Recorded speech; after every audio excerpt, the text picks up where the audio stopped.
everybody. I'm a new parent. I have a 1.5-year-old daughter. And prior to having her, we were thinking, should we have an extra, carbon footprint on this earth?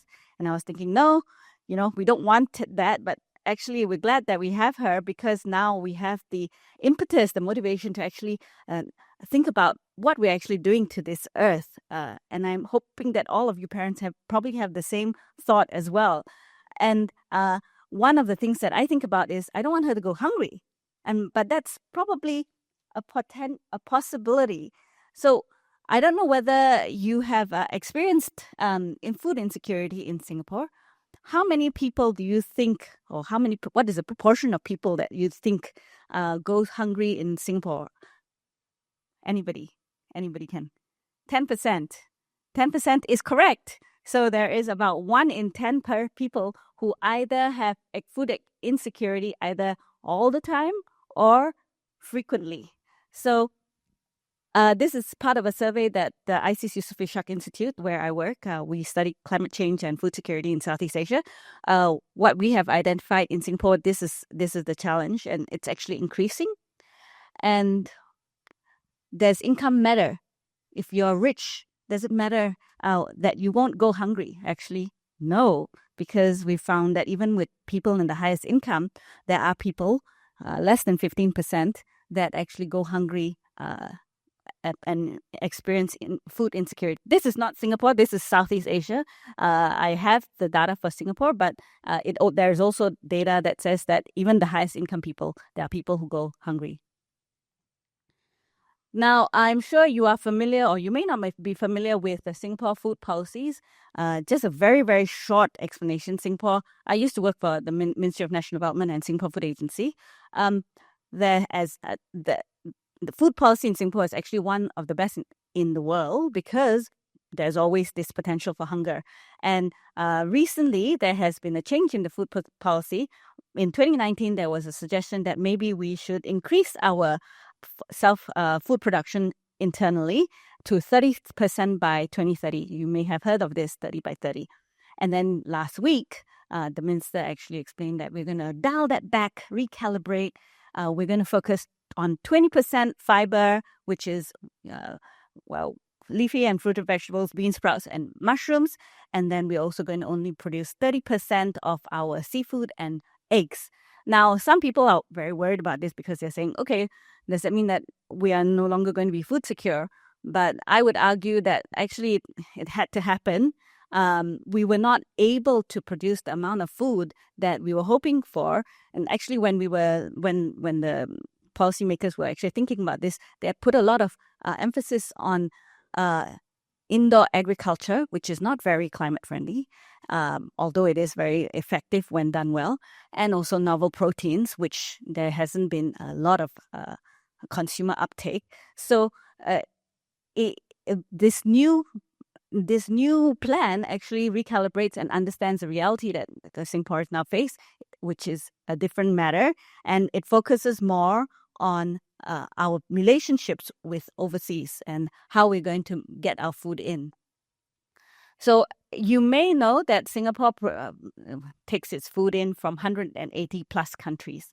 But the large majority of it actually comes from Southeast Asia. So Malaysia, Indonesia, Thailand, 80 to 90% of our rice comes from Vietnam and Thailand. And so when we're talking about whether we want to be food secure, we can't say, okay, Singapore, let's just look after ourselves. We actually have to think about it as a partnership with our regional neighbors. You can't only just think about how am I going to make sure my child or my friends or my family is food secure. But to be really food resilient for Singapore, we need to be saying, my friends and relatives and people that I don't know in Southeast Asia, how are we making sure that they are food resilient? Then I can also be food resilient. So this is a challenge because 1 in 5 Southeast Asians is already considered experiencing food insecurity. So, and that number has actually been increasing just between 2023 to 2024. And there are 4 major drivers for this. I'm not going to explain how bad climate change is, but we are experiencing climate change. And one thing I'd like to highlight is that in the future, extreme heat will be one of the additional concerns that we have. And extreme heat will cause, heat stress not only to humans, but also to all our livestock and our plants. It's been found, for example, that every average increase of 1 degree Celsius for rice will actually decrease yields by 10%. So if we think about what S&P Global has been saying, 2.3 by increase by 2040, we might see 20 to 30% decrease in yields of rice by 2040. We have aging farmers. The average age of a farmer is now 60. We also have growing demand. We need more food. Our protein demand, for example, is increasing by 2 to 6%, even though our population is only increasing by 1%. And we have trade disruptions. Every time there is a geopolitical problem, we have problems with our food. So we can't just assume that we will have food all the time. But in future, Singapore can do something, and these are 3 ideas that will build our resilience. The first is that we can help with de-risking the food supply chain and reducing waste. It can be done through technologies.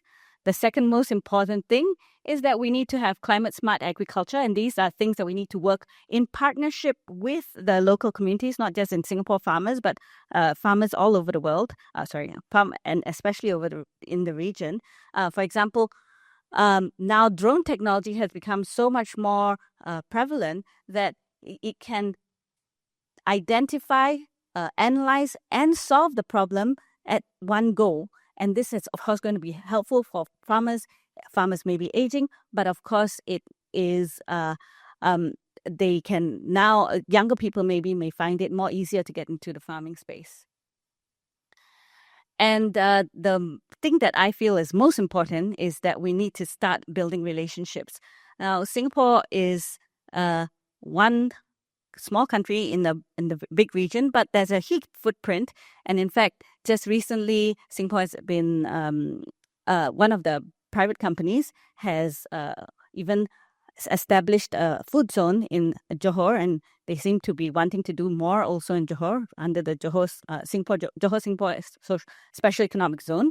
But this is just one thing that we can do. We need to create more and more of these opportunities to improve agriculture all over Southeast Asia. So if we want to be resilient, this is my second last slide, but if you want to be resilient, it's not about growing food, it's not in Singapore, and not about making sure that all supply chains are all completely correct, but it's really about how do we make sure that our deep relationships and deep connections with our neighbors is going to make sure that when push comes to shove, when there's difficulty, we can actually also get food. So I'll leave you with this. This is not a show that I would recommend to my daughter, but but it does come up with some good lines, like chaos is a letter. There's so much problems and challenges to do with climate change, but there is also opportunity, and food is actually an area where there's a lot of opportunity. And if we build those relationships, that's how we can make sure that we don't go hungry. Thank you.